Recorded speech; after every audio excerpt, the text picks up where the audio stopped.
Okay, something happened with my Chromebook that I've been using to record these, and now I'm having to use my phone, and it's, hopefully you guys can see it just as well. It's just a little bit smaller. Anyway, okay, so introduction to percents. Per cents has a root word there, sort of, cents, okay? And per, there's 100 cents in a dollar, right? So per 100. So this percent is not a whole number. 100% would be, you know what 100% is. If you get 100% on your test, you got them all correct. If you have 100% of the money that you need to pay your bill, you have the whole amount. If you don't have the whole amount, then you have a part of the amount, and we call that percent, okay? It's just like fractions and decimals, kind of more like decimals actually. And when we say percent, we really mean per 100, okay? So over here, a fraction expresses a part of a whole, just like a percent. So we have 1/2 of the rectangle is blue, 1/2 of the squares are blue. Then down here it says a percent is another way to express a part of a whole. Percent means per 100, per 100, and a whole is 100%. And this is the percent sign. So 50% of that rectangle is blue. 50% of those squares are blue. So 50% is half of 100, right? So 50 is half. And we also said forever, I said anytime for a decimal, if you want half, you do 0.5 or 0.50 or 0.500, because that's actually 5/10, right? Which is 1/2, which is 50%. 50% is half. Another way to say half. So they want you to memorize these percents. That's an easy one. Half is 50%. 50 over 100 is equals half. And then there, on your sheet today, there's a bunch of other percents that they say you're supposed to memorize. But we are going to learn eventually how to find a percent. But some of these are real easy. The ones that are like a dollar, half of a dollar is 50 cents. It's 50%. Fourth of a dollar is quarters. 4 quarters makes a dollar. So this 1/4 is 25%. 1/4, right? And 3/4, 3/4 would be 3/4, which is 75 cents, which is 75% of a dollar. Okay. The tenths are easy too. 9/10 is 90%. 7/10 is 70%. That's easy. 3/10 is 30%. Those are easy to learn. The ones down here, not as much. Do you know how many nickels it takes to make a dollar? It takes 20 nickels. So you have to think of this in nickels. 1/5 is 20%. 2/5 is 40%. 3/5 is 60%. 4/5 is 80%. 5/5 is 100%. Okay? So kind of memorize those. And then again, you don't really have to do a lot with percents, so don't get too nervous. It's really easy though. Okay, it says write the fraction, the percent for the blue part. Okay, so what part of this square is blue? Let's start with the fraction that we already know. There's 4 sections and one of them is blue. So 1 out of 4 is blue. Okay, the percent of that would be like they made it into 4 parts. That means it's like 4 quarters. 4 quarters makes a dollar, right? And so one of those quarters is blue.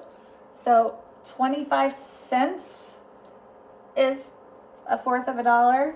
25% is 1/4 of 100. Okay? Over here, we have 1, 2, 3, 4, 5, 6, 7, 8, 9, 10. 1 out of 10 is blue, right? 1 out of 10 is blue. And if we, okay, think of this. 25%, 25 cents is a quarter. What coin would represent 1/10 of a dollar? A dime, okay? So a dime is 10% of a dollar. 10 cents, right? And by the way, you can make your percent sign like this. Some people do this. There's different ways to make a percent sign. I've seen people do this. There's all sorts of ways to make a percent sign. But that you get the idea. Okay, so 1/10 of a dollar would be a dime, which is 10%. Okay, down here it says write the fraction in percent of the blue part again. So how many balls do we have here? We have 5 circles. How many of them are blue? 2. 2 out of 5 are blue. Okay, so if you look up there, a fifth is 20%. Okay, every fifth is 20%. So 2/5 would be 20 plus 20, so that's 40%. So if you can think of dimes as a tenth or 10%, you think of quarters as a fourth or 25%, and nickels, it takes 20 nickels to make a dollar.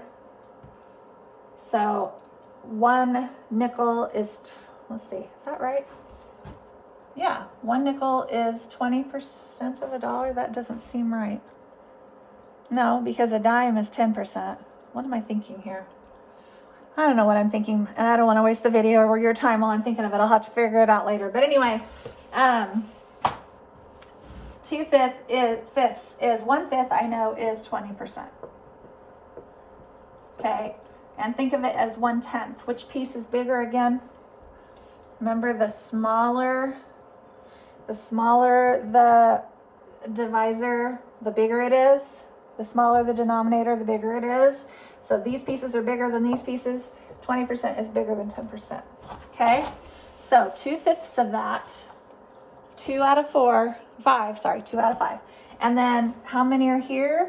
How many pencils total? 4 pencils total. And how many are blue? 3 out of the 4. And again, a fourth of a dollar is a quarter. So we have 3 of the quarters. 3 times 25 would be 75%. That's the way I remember it. You come up with your own way.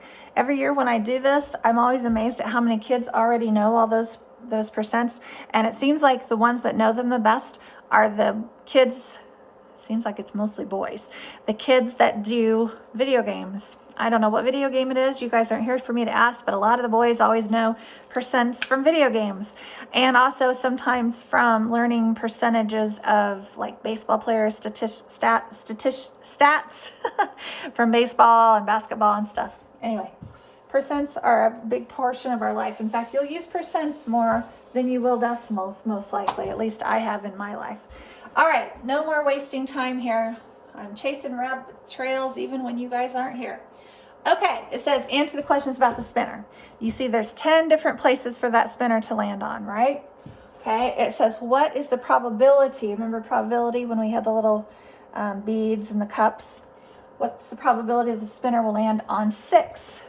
Well, 6 is one of the 10 numbers, so it has 1/10 of a chance of landing on 6, right?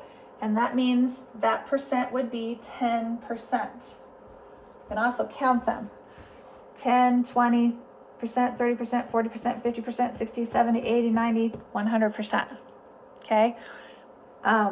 It has a 100% chance of falling on a number between 1 and 10, right? Yeah. Okay, what's the probability the spinner will land on an even number? How many even numbers are there between 1 and 10? There's 10, 8, 6, 4, and 2. That makes 5 of them. So there's 1 out of 5 chances that it will land on an even number. I'm sorry, that's not right. Let's see. There are 10 numbers, my bad. 10 total numbers that it could land on, and 5 of them are even. So it has a chance of 5 out of 10 chances to land on an even number. And 5/10 is 50%. So you have a 50% chance of landing on an even number, right? Okay. Then it says, what's the probability the spinner will land on a number less than 8? How many numbers are less than 8? There are 1, 2, 3, 4, 5, 6, 7 numbers that are less than 8. Okay, so the fraction is there's still 10 chances, 10 possible numbers for it to land on, and there are 7 numbers that are less than 8. So it has 7/10 of a chance of landing on numbers 1 through 7. And that is a 70%. Dimes again. Think dimes. 7 dimes is 70 cents, 70%. 5 dimes is 50% or 50 cents. Okay? This is another one of those pages that you guys like because I end up doing the entire page with you pretty much. We have problem-solving strategies on the back. Ways to solve story problems. Okay, here's our story problem today. This is called, what did they say? Educated trial and error. Educated trial and error. Sometimes you just have to start trying a bunch of different numbers, like that time when we had that story problem about how many nickels and dimes would it take to make a certain amount. Sometimes you just have to keep trying different things until you figure it out. The rule says a number is divisible by 6. Remember our divisibility rules? When it's an even number and it's divisible by 3 when you add up the sum. Okay? So it says, oh, this is a fun one. Okay, this one says 172 is a 3-digit number. Okay, so 170 something in is a 3-digit number where the last digit is unknown. We don't know what number that one is. It's 170 something. Okay? If 170 something is a 3-digit number that is divisible by 6, what is the value of n? Okay, and remember they show us exactly how to go through this. First of all, we think, how can I use the rule of trial and error to find the value of n? Then it says, what steps do I use? Based upon the rule, eliminate all the odd digits. Okay, let's think about this for a second. 1, 7, n. We don't know what that number is going to be. That number could be 0, 1, 2, 3, 4, 5, 6, 7, 8, or 9, right? So there's 10 chances, 10% chance of getting this number right. Based on the rule, eliminate the odd digits, because according to this, the story problem, go back up and read it. According to the story problem, the number is divisible by 6. Okay, it says if 170 something is a 3-digit number that's divisible by 6, what is the value of n? So what's that third digit? Okay, so what steps do I use based on the rule? Eliminate the odd ones because it's going to be divisible by 6, and if it's divisible by 6, it has to be an even number. Remember our divisibility rule? So get rid of all the odd numbers. Okay. Use trial and error to find which even digit makes the 3-digit number divisible by 3. Keep trying the even digits to discover if more than one digit works. Okay? So remember, to be divisible by 6, you have to add these numbers up. Can you see that? Add these numbers up. I don't know how to. Oh, my old thing was easy to fix this way, but not this one. Okay. 170 something. To be divisible by 3, we have to add them together. 1 plus 7 plus this. And it has to be divisible by 3, remember? Okay, so 1 plus 7 is 8. And let's try this one, 170. 1 plus 7 plus 0 is 8. Is 8 divisible by 3? No, so it's not going to be 0. Okay, 1 plus 7 is 8 plus 2 is 10. Is 10 divisible by 3? No, so it's not going to be 2. Okay, 1 plus 7 is 8 plus 4 is 12. Is 12 divisible by 3? Yes, so it's possible to be 4. Okay, 1 plus 7 is 8 plus 6 is 14. Is 14 divisible by 3? No, so it's not 6. That leaves us with 8. 1 plus 7 is 8 plus 8 is 16. Is 16 divisible by 3? No. So we found our number. This has to be 4. 174. Let's see what they told us. Use trial and error to find it. Keep trying the even digits to discover if more than one digit works. We tried that. Only one digit worked. It says down here. Oh, yeah. Okay. So this is their way of just going through it. 1, 3, 7, 9. Our odd numbers, we eliminated those first. Then it says pretty much what we just... Sorry. I gotta take my Chromebook over to Miss Jessica's house and have her figure out why my volume. Remember when we did the Zoom meeting the other day and I didn't have volume? Something happened to my volume on that the day before because Jessica was messing with it. We were trying to get something else to work and she was messing with my computer, so I have a feeling she did something to it. So would you guys pray for my computer, because the Chromebook is much easier to use than my phone for this. Okay, just a little prayer request. All right, and then here's what they just did. They did what we did. Is it 2? Nope. Is it 4? It could be 4. Is it 6? No. Is it 8? No. This is their way of doing what we just did up here. Okay?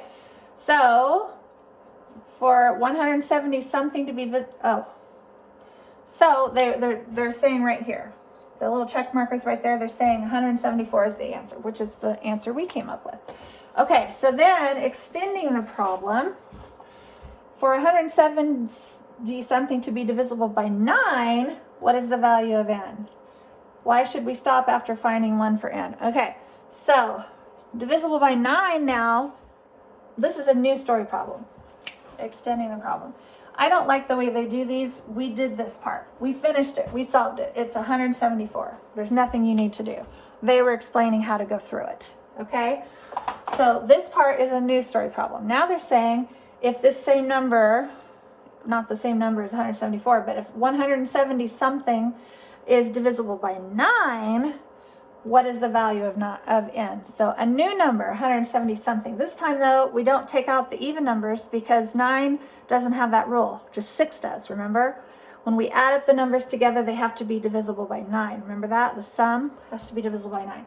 So here we go again. We've got 0, 1, 2, 3, 4, 5, 6, 7, 8, and 9. Those are our possibilities for this letter right here, right? So we start off with 0. 1 plus 7 is 8, plus 0 is 8, and that's not divisible by 9. Okay? 1 plus 7 is 8, plus 1 is 9. It says, so then 1 could be our number. And then it says, why should we stop after finding 1 for n? And I can't remember why.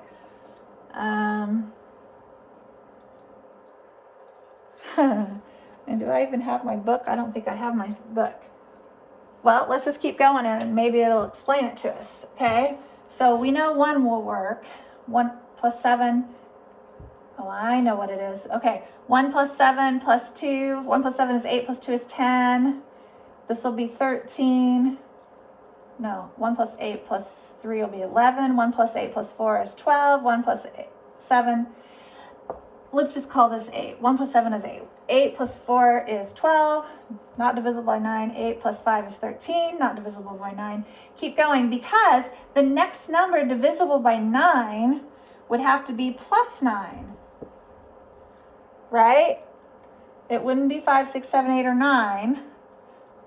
8 plus 9 is 17. You have to come clear over here because it jumps 9 numbers. To be divisible by 9, it's 9, 18, 27. 9 times 3 is 27. 9 times 4 is 36. 9 times 5 is 45. Here's the numbers divisible by 9, right? We have 171. And the next number divisible by 9 would be it'd be 180. And we're stuck with 1 and 7 here. Do you see? So we have to stop at 1. It says, why should we stop after finding 1? Because the next number is going to be 9 plus 1 is going to be 180 is the next number divisible by 9. Do you get that? Okay, so down here we're going to say it's 171. So n equals 1. Okay? And my marker's running out again. Then why should we stop after n? Because the next divisible by 9 number is 180, not a 170 something. Do you see? Okay. Then we have 4 more to do. I'll work the first one with you, and then I'm going to let you guys try to figure out the rest. Don't kill yourselves on these. If you don't understand them, I'll let you skip them, but I hate to say that because some of you won't even try. I want you to at least try to get them because it's kind of like a a puzzle or a riddle, and we're doing puzzles this week. So this is your math puzzle, okay? And your parents will be able to figure this out if you can't. Okay, so this one is a 3-digit number. 590 something is a 3-digit number that is divisible by 6. That means it has to be even. What is n? This one's actually extremely easy. It's just like the one we just did up there. So I'm going to skip that one and leave that one for you because that's an easy one. Same with this one. It's a 4-digit number, so 1,240 something. Can you see that? Okay. Is a 4-digit number that is divisible by 6 again, so it's got to be even. And there's 2 possible numbers this time. Okay, so you're going to find 2 different values for n. So n might be 1 and 7 or something like that. Okay, that's another easy one. This one's a little more tricky because we haven't done anything like this yet. So let's look at this one. 70 something is a 2-digit number. What is n in 7 something divided by 3? Oh, this one's actually pretty easy too. 70 something divided by 3 that equals 25. Okay, so think 25 times 3, go backwards. Because if you divide this number by this number, you get this number. So go backwards. 25 divided or times 3 is 3/4, 75. So on this one, you're going to write n equals 5. That's your answer. Okay, same thing here. 100 and something. This is a 3-digit number. You don't know what n is on this one. It's a 3-digit number. What is n in 100 and something something divided by 4 equals 35. So go backwards. Do 35 times 4, and that gives you that number. So actually, these 2 are even easier than I thought. These 2 are a little bit harder, but not much. Do what I told you before. Go through, and since this one is divisible by 6, only do the odd numbers. So 0, 2, 4, 6, 8. Okay, n is going to be one of those. And then it has to be divisible by 3 because it's 6. Okay, so 590, 592, 594, you figure it out. Over here, it's a 4-digit number. It's also divisible by 6. So the n is going to be either 0, 2, 4, 6 or 8. And this time you're going to have 2 numbers. So n equals something and n equals something else. Okay? You don't have much to do on this paper at all. So no complaining. It'll take you just a few minutes to try to figure that out. And I'll see you again tomorrow.